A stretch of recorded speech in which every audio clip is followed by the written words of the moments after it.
Hi there, tech people. This is Sean Worker. It's great to have you back to the Adapters TechX, where we make it easy for TTH, travel, tourism, and hospitality, retail, and others to understand all things about as we unpack the tech stack. Equally, big shout out to No Vacancy, our partners in the US that push this show as we push theirs, and Hunter Gatherer producers that do a great job making all us look good. So thanks again. This is really an honor because we've got Dara Meath. Dara Meath is the Divisional Chief Information Officer for Digital and Ecom for Conair. And if you caught us on our quick hit, you'll know that it is a firm that manufactures a great deal of products that we use every day. Some you know, some you don't. That comes from Conair, including obviously the hair dryers and the curlers, but you got Cuisinart, wearing, and scrunchies. And Dara is going to talk us more about what products they have. She has an illustrious career. She's sharing about what she's done. She's an advisor to many groups, including Pace University, a lot of other places as well. So an incredible career. And we're catching her after 10 weeks of travel. Who said travel was over in business class? So it's great to have Dara. And Dara, it is great to have you. It's good to see you again. And, I think the pace of energy is just oozing from the quick hit over here to the extended vodcast that we're doing. So, obviously, let's start first with just another update on Conair. And then we promised our listeners from the quick hit to have a chat about your favorite comfort food and a book that inspires you. So let's hear more about Conair. Sure. Yeah. So Conair, for everyone's knowledge, is a consumer goods product company that does small electronics, small appliances, as well as professional care goods. So they have brands like Babeless Pro, they have Cuisinart, wearing commercial products, Scunci, and so on. A lot of different businesses. And I'm excited to be the tech leader underneath them, running a lot of what their new and exciting adaptations of how technology is worked within a business space. So it's and we got a whole group that sell to travel, tourism, and hospitality, and lots of your products and all sorts of hospitality products around the world and restaurants. It's absolutely amazing how much you walk into a hotel and you don't realize the Conair labels everywhere. Or you might go into a restaurant or a hotel restaurant and seeing all our wearing products. And then, of course, every alarm clock that we all still use, even though we don't want to say, right? It's just amazing. We have a huge business and it's great to be a part of it. Yeah, multi-billion-dollar business. And so in Europe, your brands are Fabulous Pro and other stuff, right? Yeah. Yeah. So there's so many over in the European space. We're excited about how we continue to reinvent within that region. There's just Babeless Pro is probably one of our top lines over there. So well known, and people are looking for it, whether they're in professional or in personal care. It's just a great brand. Lots of brands, lots of juggling. So, okay, you got to share it. What's your favorite comfort food? So mine might not be as exciting as so many other people, but it is hummus. I'm a big hummus lover. It's one of my exciting moments where I can go to it and just feel like, okay, it was with vegetables, so maybe that counts as something good, but it's a wonderful food. And now, do you make your own? I do make my own. So I think that's why I love it so much. I do the right taps of just the olive oil and the chickpeas and the whole combination. Then I add in some little seasonings and it comes out perfect. So do you like the hotter hummus, the peppered hummus? Where do you lean on the hummus spectrum? Well, it's a great question. I think I love it all. It depends on the mood I'm in, right? If it's a day for a little spice, then add a little spice into it. And if it's a day for just a very mild and I just want to have a little something with my carrots or something, add that. But for me, it's always joy. So how do you travel? Do you travel with some hummus? Do you say, I'm going to take some because that, do you bring some? I don't, but you know what? A lot of airlines today are offering it as part of their package, which is amazing. And then you can really pick up hummus in so many different places. So I think that's why I actually enjoy it more. It just reminds me everywhere I go, it's just a little bit of something I can keep connecting with and know that, I can have a little treat, which I love. Perfect. You got your treat and you're happy. Okay. So when you're reading your book, you've got hummus next to you. Yeah. You're at 35,000 feet in business class, flying somewhere. So what are you reading? And why did you choose it? What inspires you? Yeah. I wish it was always business class. I will say that. Sometimes you don't get there, right? But what inspires me is there's a book by, William, Admiral William McRaven called Make Your Bed. So I'm not sure if you guys are familiar with it, but for me, that's one of my favorite books. I lay it next to my husband's bed, stand for a purpose, right, and a reason. But I live a lot of my life against those types of same routines and understandings. And so I absolutely love it. I think it's very inspiring. I happen to be a big book lover of many different things, and it just happens to be one that I just go back to quite frequently. Okay, full disclosure. That's probably one of the best commencement speeches ever. Absolutely. And for those that are listening, you got to read the book, and you equally got to find Admiral McRaven's. Very easy to do on YouTube, and you will get 10 principles as to why you should make your bed. 100%. And I lived my entire life starting to make my bed I from when I was young, started to structure and make my bed every day. And I do that at hotel rooms. I do that at, anywhere I'm at, my bed's made, right? So it's a part of that, inspiring part of what he's been able to offer. And so the book is fantastic. It's not a long read, and I would heavily suggest it. So just for everybody, so we can loop this off and move on to another topic, the message at the end is the message at the beginning. That's correct. If you have a kind of a tough day, you know that you got a really good bed to go home to that's made. And that's a good way to finish a day. So fantastic. Yeah, I'm a huge lover of that. I thought, that's especially with his background in for an admiral through the SEALs. And I think my favorite story is about the team with the small flippers. Mm-hmm. Mm-hmm. So that's one everybody should go and learn from. Yeah. So that we could do a whole show on that. Do a whole show on that, but that's not why we're here. No, but I think it's so great that you had the same feelings and inspiration that I did, and why we go back to books like that. The quotes are things that you can't get past, right? They're the things that you always keep and you remember, and they become part of you. So it's great. Never judge a flipper by the cover of their SEAL outfit. Exactly. Yeah. Exactly. Excellent story. Thank you for sharing that. And again, we'll put that in the recommenders, and no question that's one of my favorite books, but equally probably my favorite speech ever. Yeah, absolutely. So when you think about, we were talking previously about changes, and you brought up early about AI, and you brought up early about, we didn't get quite into machine learning, especially with the MIT kind of predictions for the next few years, and some of them go out 30 plus years. We're talking about a world with no passwords. We're talking about machine learning, the metaverse. There's just a swirl of tech that is largely around insight, right, and connection, as opposed to not a whole lot of conversation about the anatomy of a tech stack. I think we know what a cloud is, but even the cloud might go away and become something else. Who knows? So when you think of you led our conversation earlier with insights. Mm-hmm. How do you see moving forward how AI, machine learning derives insight and drives your business? Or maybe you want to keep it broader than that. You go where you want to go. No, I think it's a great intro. So, first I would say that, I love the insights we get from our consumers, but I especially love the insights I get from our associates as well, right? We have thousands and thousands of associates globally, and they give some of the best insight that we utilize in order to understand and adapt into technology.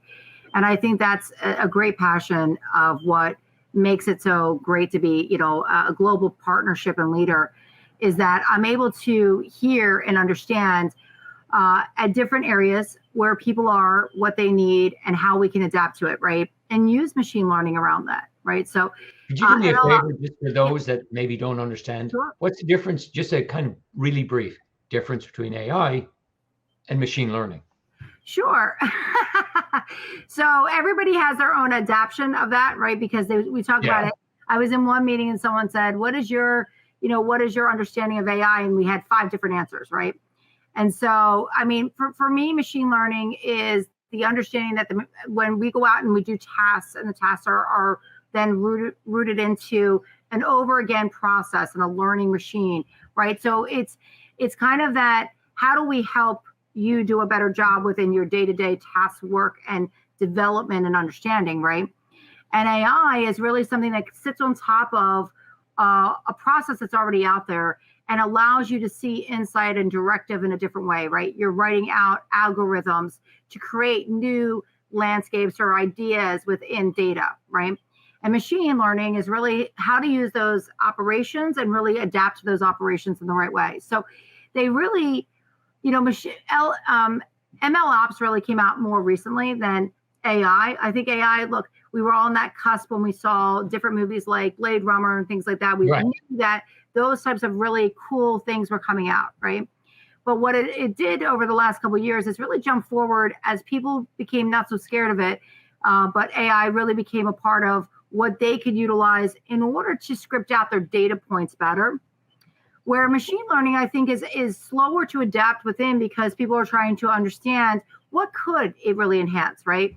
We look at things like in our aptitude of financials, and we say that machine learning can be very instrumental in helping them to routinely get through processes that would take them a stretch of time. We can help them bring that down, right? And so that's kind of like the rapid learning process and other things, but we utilize and look at all of it, right? You could get into landscapes of, hey, what's edge computing? You could talk about 1,000 different things in one, but we only have a small period of time, right? So for us, that might be another show. Yeah, it's a whole nother show, right? But what for us, what we love is we love taking the new concepts and ideas and then playing within those spaces, right? So it may be we're looking at a particular party within the supply chain, and they need support around how to change out the routinely matters and how to do predictability, right?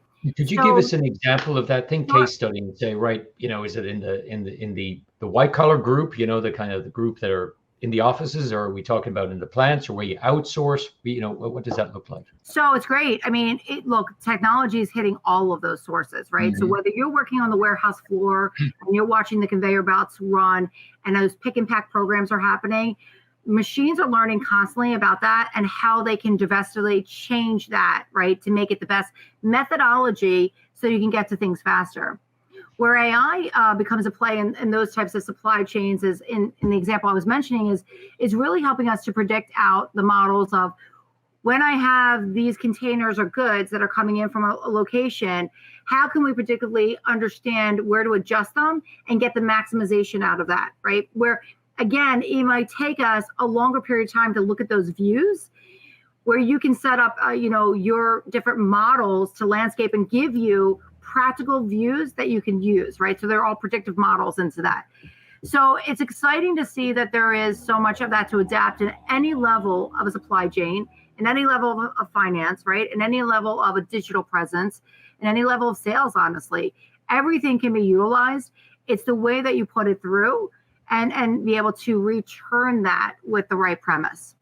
So if we translate into the travel, tourism, hospitality space, cruise ships and so on, it's amazing the parallels, but sometimes we put these walls up, right? That says they don't know what we do and we don't know what they do.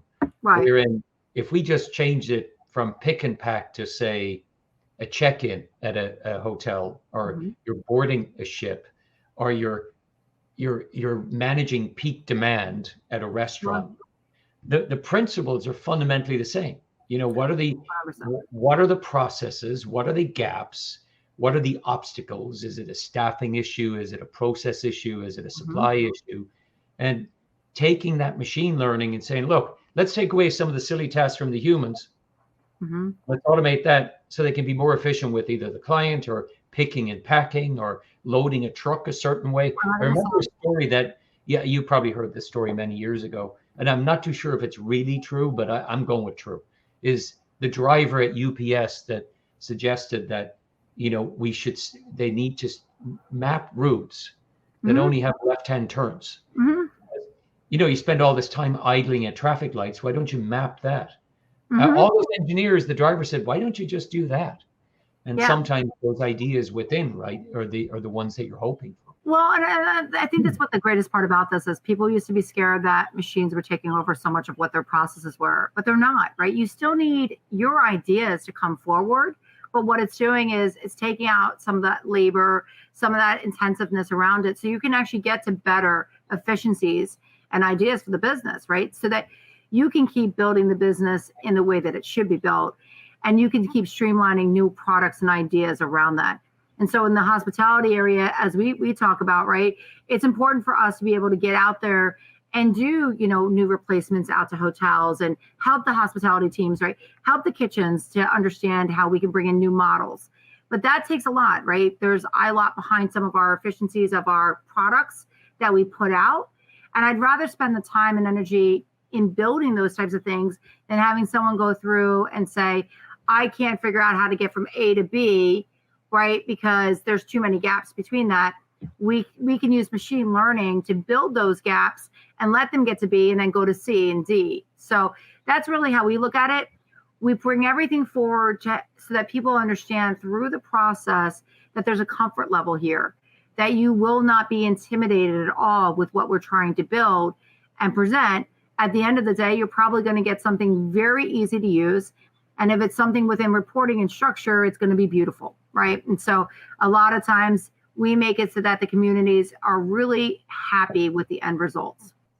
When you speak about your community, I think that's so important. When you're talking about, you hit on a major point, which was intimidation or fear of the unknown, and how is it going to affect me? And technology is not as probably as approachable as it used to be, right? But now, when you introduce the concept machine learning, it has different meanings to different people. And you're right. Let's just look at the movies, and there we are.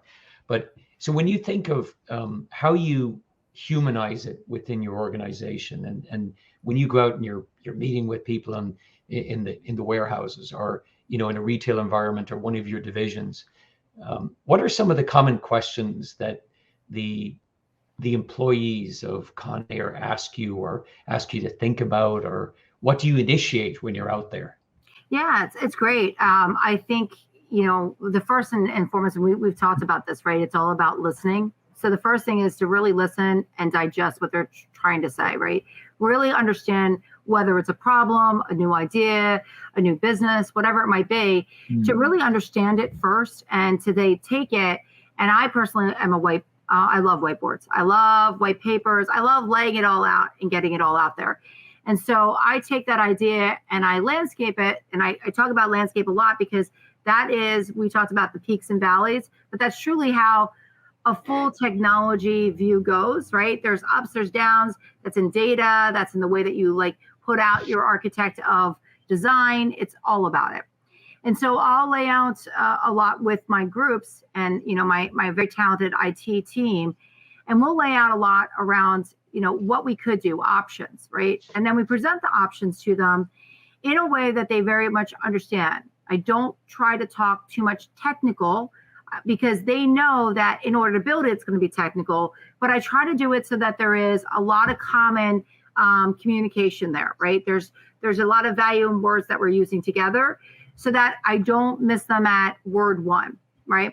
I always say that technologists, if they want to really engage the room, they just have to talk like business and bring technology pieces into it, right? And really just talk like a common thread. And so I think that's a lot of what we do.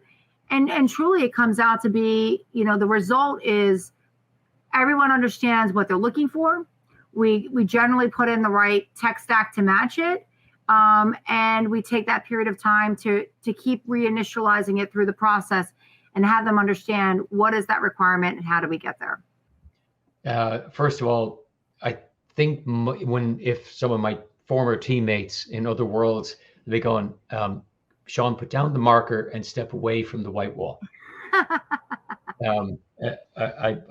I believe passionately in white walls in everybody's office. And I love the term landscaping. It's just fabulous. Yeah. So you touched on the notion of communication and making it, talk about it in a business and then introduce the technology. I tend to ask this question frequently because I'm looking for, what's your view on this and advice to other CIOs and CTOs. And, what are the mistakes that you think CTOs and CIOs make within business that are avoidable?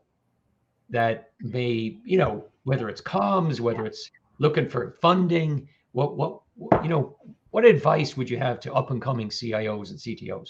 Yeah, I would say first and foremost, the thing I always go back to, right? First and foremost is always just sitting and listening first, right? Don't speak until you understand what you're speaking about, right? Hear what they have to say first.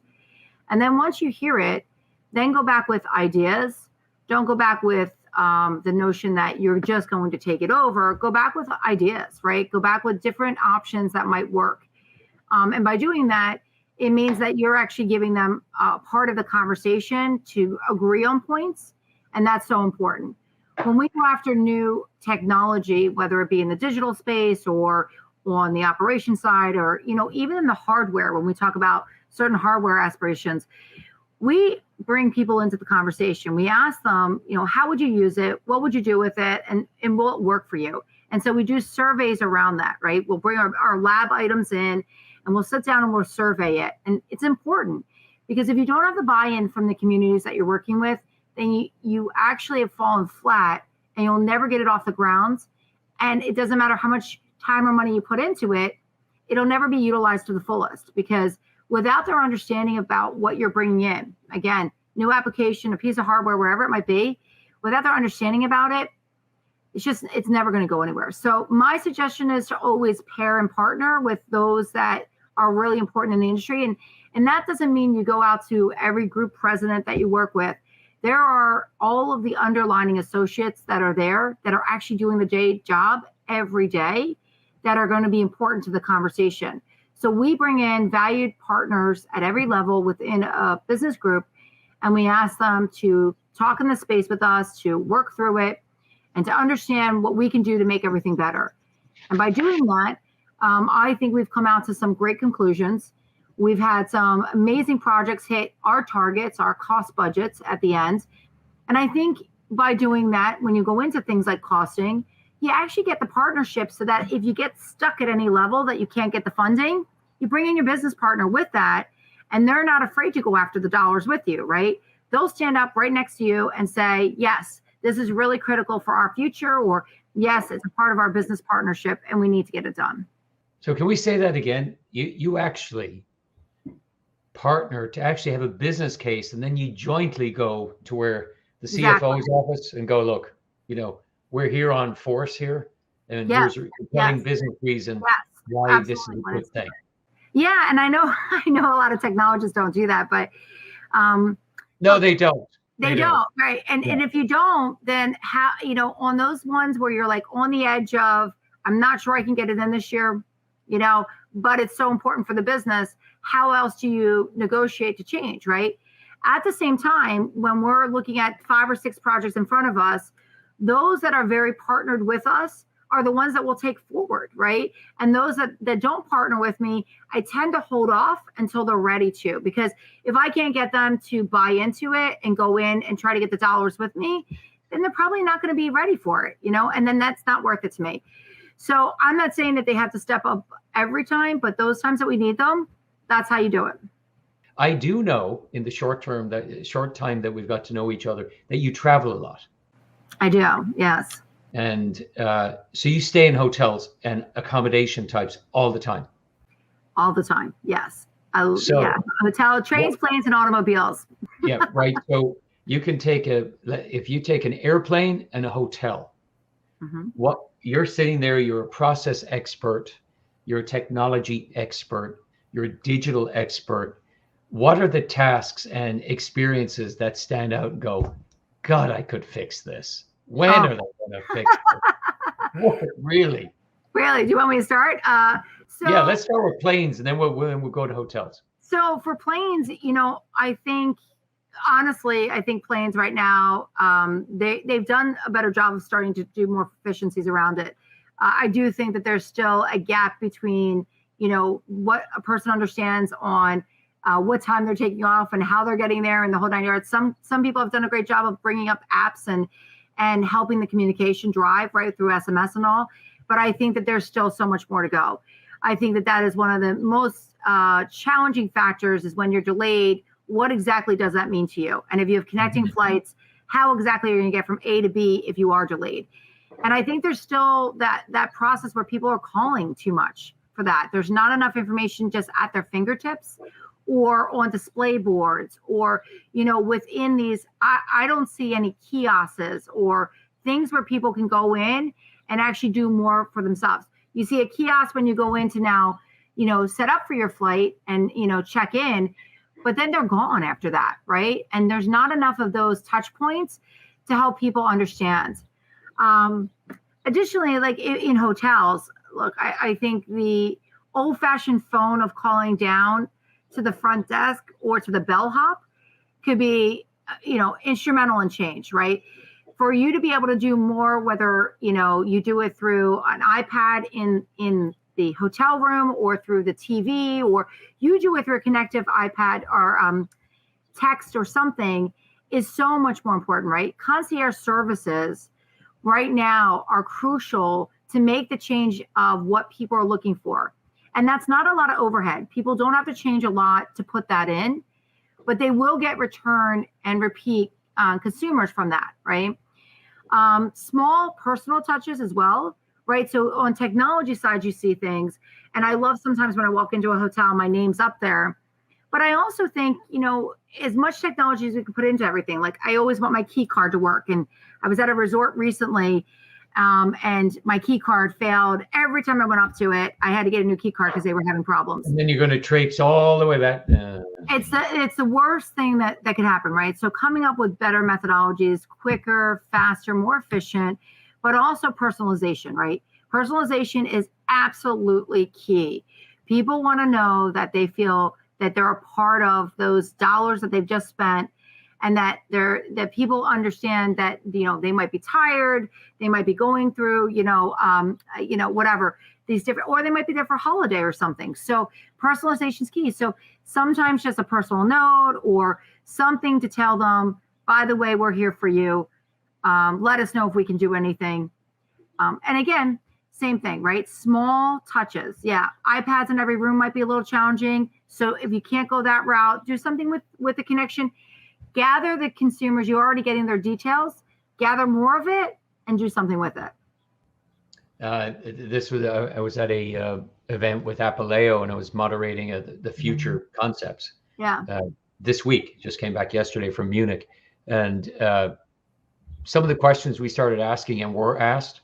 So I'm going to ask you the same question. I don't know how you're going to respond to this. The question to many was, how many fields of data do you have, or fields, just fields, around the customer?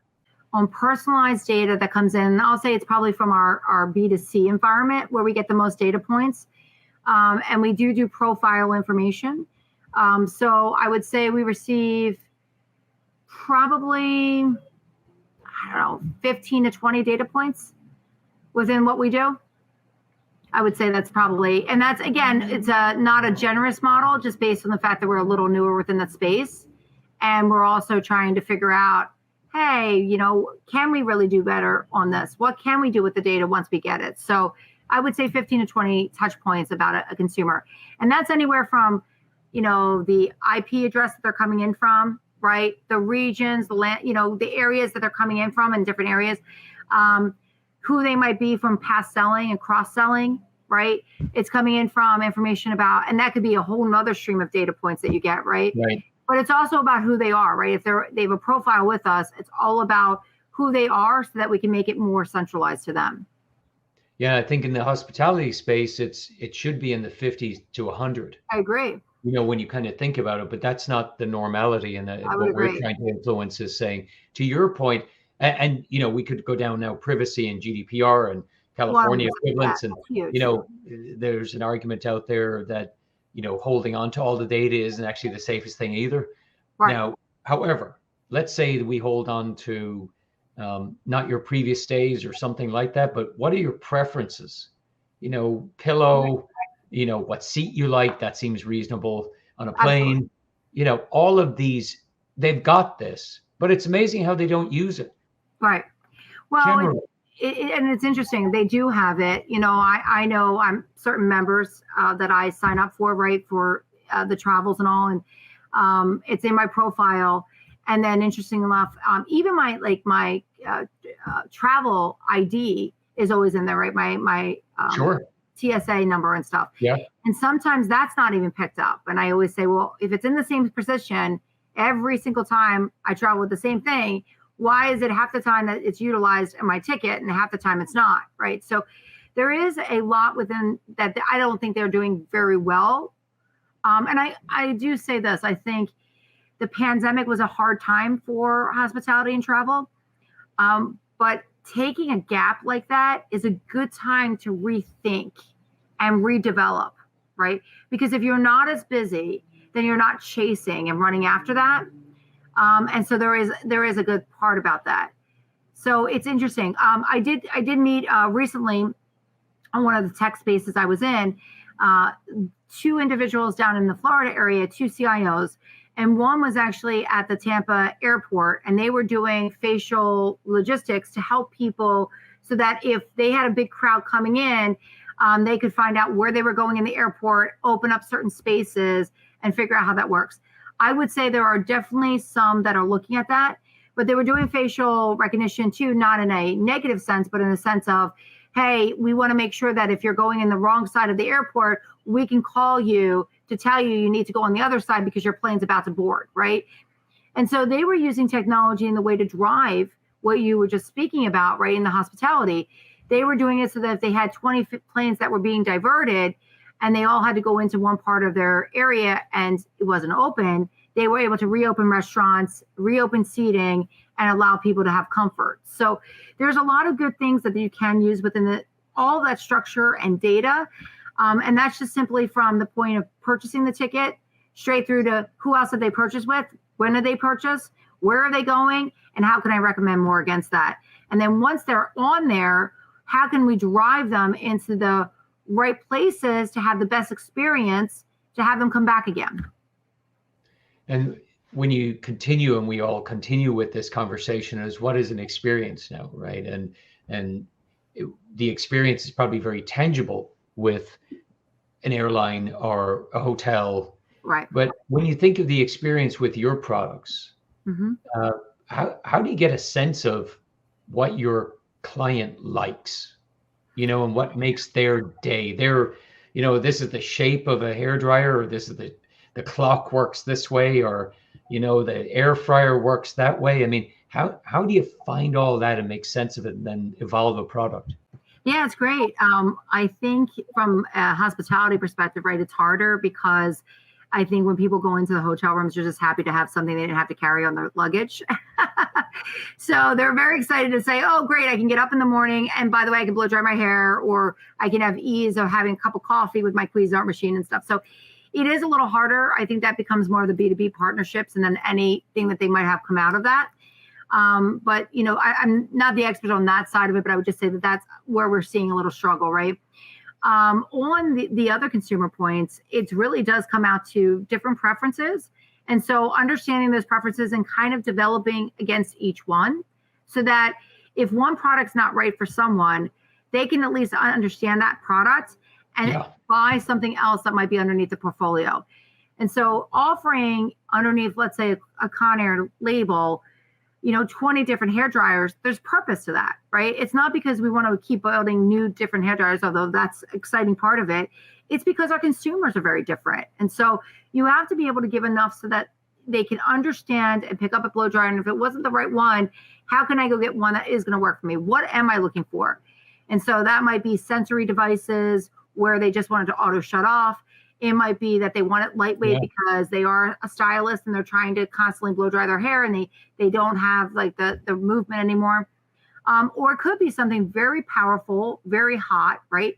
So I think understanding that one size doesn't fit all in any consumer business that you're doing, and then try to take all that data that is fed in and then resurface it to say, when one size doesn't fit all, are we doing enough to try to fit what the majority are and all those different touch points against it.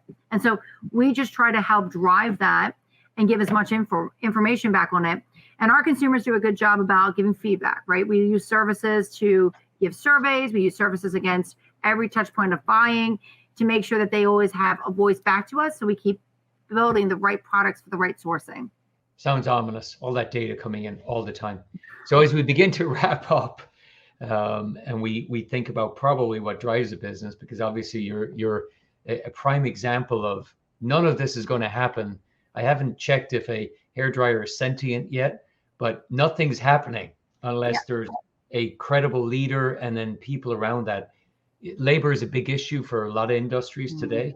What are your tips on what you're doing to keep the great people that you have, and then compete across technology against wide variety of industries to attract them to your business?